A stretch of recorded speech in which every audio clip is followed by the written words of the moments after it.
The ultimate tornado chase. So storm chasers get my utmost respect because they really are putting their lives at risk here. For the sake of science and discovery, they're really putting themselves really in the belly of the beast, because tornadoes can change direction at any moment. A tornado that you think is moving away from you, if it all of a sudden just switches directions, man, it could be curtains. And it's happened many times where storm chasers, unfortunately, they lose their lives. So I'm quite eager to see what makes this one the ultimate storm chase. Like, there must have been a high degree of danger involved. On May 22nd, 2010, storm chaser Skip Talbot is standing less than a mile from this violent tornado. While it appears stationary, it is inching closer and closer to his position just north of Bowdle, South Dakota. This small town will become one of storm chasing legend over the next few minutes. Oh my gosh. First light that morning had most storm chasers scattered across the northern high plains. The previous day had treated them to upslope supercells and a couple of tornadoes in eastern Wyoming. But 750 miles to the east, Andrew Pritchard wakes up in Wisconsin. The Illinois native is up early to dial in a forecast that has been in the works for days now, and he loves what he sees. An active jet stream would advance a surface low-pressure system that would funnel moisture in from the south. Just overhead, a strong temperature inversion would allow for extreme instability to fester throughout the day in eastern South Dakota. Tied to the low was a dry line, the perfect initiation feature to have storms explode through the inversion. Pritchard realizes he needs to get on the road immediately for South Dakota. Among those that sat out the previous day's chase are atmospheric scientists Bruce Lee and Kathy Finley. Bruce Lee? I'm sorry. Whenever Bruce, I just think of the guy, They lead the tornado research group TwistX alongside engineer and storm chaser Tim Samaras. Lee and Finley make the early wake-up call to the rest of the team lodged in Nebraska, alerting them of the rapid improvement of the forecast over South Dakota. Also starting the morning in Nebraska is Adam Lucio. Him and fellow chasers Danny Neal and Ben Holcomb have been on a multi-day chasing excursion with little tornado luck so far. They look for redemption in I'm guessing that's about to change. South Dakota. Already on the road from Wyoming is Skip Talbot, who likes what he sees the further east he travels. Fog and low-hanging clouds are burning away, meaning instability was already beginning to mount in the atmosphere. Shortly after lunchtime, the TwistX team rendezvoused to complete their convoy. In addition to deploying Tower, Tim's latest in-pseudo tornado probe, TwistX looks to sample rear flank downdrafts, a critical storm mechanism in the tornado genesis process. The team also gets the news that Vortex 2, the largest ever field study of tornadoes, will be out of action, making them the sole research operation out hunting that day. Man. By late afternoon, a cumulus field percolates in the warm sector, a good sign for storm chasers that the environment is maturing. At 4:43 p.m. local time, cumulus towers burst through the cap over Alaska, South Dakota. Skip Talbot is advancing on US 83 with a perfect view of the towers expanding towards the stratosphere. The extreme instability has turned the cumulus towers into a full-blown tornadic supercell in just over 30 minutes. Wow, 30 minutes. So it doesn't take long for these situations to change at all, does it? 30 minutes, and now you're suddenly in a full-blown chase. Talbot stops off at the intersection of South Dakota 20 to watch the development. Captured by his roof-mounted bubble cam, the TwistX convoy turns onto US 83 north to get into position underneath the storm's mesocyclone, the heart of a supercell thunderstorm.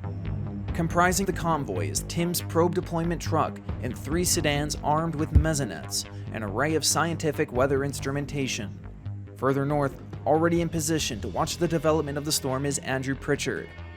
He time-lapses the growing supercell off of a gravel road just 7 miles southwest of the town of Bowdle. It cycles a few times as it gains steam, traversing northeast at 25 miles per hour. The clock turns to 6 p.m. when Bruce Lee in the first mezzanette vehicle identifies that the updraft is reaching maturity. The mezzanettes, also manned by Tony Laubach, Ed Grubb, and Chris Karstens, evenly space themselves as the updraft closes in on their position. They log their data as the updraft deepens above their head and the RFD surges past. Pritchard, 3 miles to their northeast, films a lowering starting to make its way closer and closer to the ground. He comes to the decision that he may need to reposition as the storm inflow surges. Right as Pritchard begins to move, Adam Lucio and company have just arrived on scene. They alert Pritchard to turn around as a cone tornado materializes a mile to their west at 6:13 p.m. Gosh, imagine driving along. There's nothing happening. You're looking in the sky. There's no, a supercell is forming, but you can't see it. And then bang, you just see, the funnel starting to shape, the sky start to gray and darken. And now it's like, yeah, this is it. It's go time. Simultaneously on US 12, Tim Samaras, Carl Young, and Matt Gritch in the probe truck gauge the tornado's motion. The timing of their tower deployment is a fine line. Too early, the tornado misses the probe. Too late, they'll be impacted by the tornado. Pritchard and Lucio to the south watch as the tornado is about to cross their north-south highway of South Dakota 47. It hooks a hard turn and retreats up into the updraft base just to the side of the road. At this same moment, Skip Talbot is to the north of the recently retreated tornado. He realizes that the show is far from over and the storm is only cycling for the next show as it spools up the next tornado in quick succession right on top of South Dakota 47. From the perspective of Adam and Andrew, the rain-filled RFD has completely cut off the view of this new tornado, with the mesocyclone above churning ferociously. Gosh, it's huge. It is massive. It's the whole field of vision right here.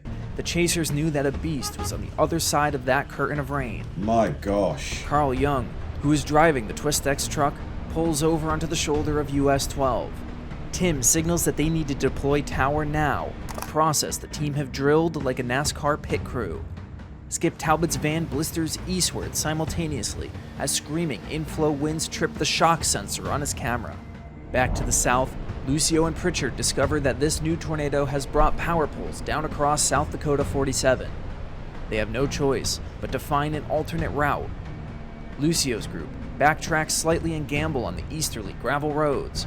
Pritchard, meanwhile, opts to stay on the paved roads, which are few and far between here in rural South Dakota.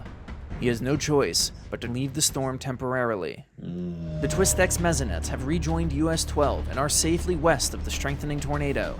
Gosh, they're getting so close at this point, though.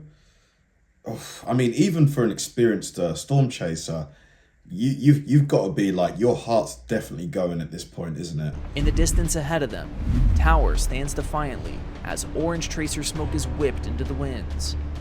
On the far side of the tornado, the probe truck pulls onto the highway shoulder, and the three men climb out to watch the tornado envelop Tower. The tornado, still condensing as it traverses US 12 to the northeast, inflicts EF1 damage to a farmstead off of the highway. Tower still stands as the tornado passes, leaving Samaras' detachment to retrieve the 400-pound probe for round 2. Talbot, meanwhile, turns into the town of Bowdle. Residents in this small community of 500 are on their porches watching a maturing monster just 3 miles to their west. It continues to grow in width and fully condenses to the ground. Wow, it's getting bigger? And it was already humongous. Slowly traversing closer and closer to town. The Twist-X mesonettes slid in behind the tornado on US 12. Another wave of RFD washes over them, recording another data set, but this time with a strengthening tornado in progress.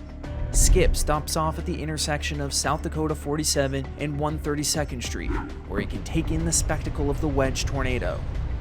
Quickly though, he realizes that he's in the path and needs to drop back south to observe the storm safely. Back to the south of Bowdle, Lucio watches the tornado from 323rd Ave. The mesocyclone of the parent supercell seems to be churning just as fast as the tornado itself. They press on to get off of the unpaved roads to try to get ahead of the tornado. All of Twist-X is now on South Dakota 47 north of Bowdle, coordinating their third round of RFD sampling. Samaras in the probe truck drives past the 3 mesonet cars pulled off onto the shoulder. They seek another deployment with Tower. By this time, however, dozens of chasers are lining South Dakota 47. The heat of the moment has many of them tunnel visioned on the tornado, aimlessly running across the chaotic highway. Gosh, this is the thing. You've got to be calm in these situations. Like, I'm not a storm chaser. I've got no experience, but, you know, instinct tells me don't just rush towards the tornado because you never know what might happen. Change of direction, you know, there could be debris on the road that you didn't see, somebody on the road. Tim is unnerved and tells Carl to back off. It is simply too unsafe to attempt another probe intercept. Talbot, meanwhile, is on the southbound side of the highway, and his roof camera rolls as the tornado appears to sit in place, churning vigorously over what it appears to be an open field. However, it then begins to deviate from a purely northeasterly course towards the highway, reaching its peak width of 3/4 of a mile. Now on the path is yet another farmstead and a row of high-voltage transmission towers. For Skip, this is his cue to take his escape route. To add to the exhilaration of the moment, a nearby chaser's vehicle chooses the worst possible moment to overheat. Oh no! Talbot takes the southerly escape route on South Dakota 47 and picks up the stranded chaser to continue eastward on US 12. This is the thing, like, you know, car broke down. He never would have guessed that would happen, but it happened, right? So many things can go wrong doing this. Twistex holds their ground. Tim estimates that it'll pass to their north as Carl and Matt shelter beside him from the RFD winds. The three men watch as it overtakes the final farmstead on 132nd Street. Unlike the previous properties, this one is completely consumed. Several high-voltage transmission towers are crumpled, one of which thrown from its anchoring. The Twistex maisonettes are now completely consumed by the third RFD sapling of the day, and most violent, notably more powerful and cooler. The supercell's occlusion process takes over, and the tornado hooks hard to the north over South Dakota 47. At 6:45 p.m., the volatile tornado completely occludes and retreats up into the updraft of the parent supercell. The chase, however, is far from over as storm chasers head east from Bowdle towards the town of Roscoe. The storm is cycled once again and its updraft base becomes rain-free. The mesocyclone's structure sculpts a laminar plate-like disc. Lucio and Talbot watch the rain-free base as yet another tornado materializes. Unlike the Bowdle Wedge, this tornado remains harmless and makes for a great scene the few minutes it is on the ground. 5 miles south of Roscoe, Andrew Pritchard has almost completed the hour detour caused by the downed powered lines when disaster strikes. Oh no, what now? A pheasant poorly chooses its time to cross the road, Oh, nailing God. the grill of Andrew's car. We had to drop way south because the road was blocked because of tornado damage. We just caught the supercell again. Is it about to happen? I just nailed a pheasant. Happened already. Not lose control right now. See the feathers flapping up. Part of my grill just flew past, so I know I have car damage. Hopefully nothing too extensive. Fortunately, the damage is only cosmetic, but it only adds insult to injury for Pritchard after missing the Wedge tornado. For sure. I mean, can you imagine if that was a deer instead of a pheasant? That would have been a whole different story, wouldn't it? Like, I think deers jumping in front of cars is like a major cause of like road accidents, I think, and road fatalities. As the supercell's updraft nears the chasers on South Dakota 247 north of Roscoe, they need to reposition once again. Talbot opts to drop south and take US 12 once again, while Lucio and company takes another gravel road east. Relying on the mapping of Microsoft Streets and Trips, they select an easterly route that'll keep them directly in front of the storm's base. At this same time, Pritchard heads further east on US 12 to time-lapse the storm structure as he's had enough excitement for the day. Lucio, meanwhile, had to divert a mile south onto 130th Street to continue east when the storm decides to drop yet another tornado directly behind him. Traffic ahead of Lucio on the road was driving west towards the new close-range tornado. It comes to their attention that 130th Street simply ends in a farmer's field. While executing a U-turn, yet another tornado drops even closer to the gang. Twin tornadoes are now traversing the field towards them. Adam and the other chasers on that road have no choice but to follow the tractor lines to bail out of the storm's way to the south. However, the field would end up winning the battle against Adam's SUV and the rest of the chasers that fled south. Man, oh man. Supercell did not let up, spinning up even more tornadoes, one of which within 100 yards of the entrapped vehicle. Miles to the east, Pritchard is unaware of. Look at this. This is incredible. Can you imagine seeing this with the naked eye? Like, as much as, you know, I have zero storm chasing experience, I would love to go on a storm chase. I really would. I would never forget it for the rest of my life. Being able to see, because I've never seen a tornado before. Like, ever. They just don't happen here like they do in the States. So to see this would just be like... all of these additional tornadoes hidden behind the wall of rain. The supercell has gone into a high precipitation mode as light begins to fade.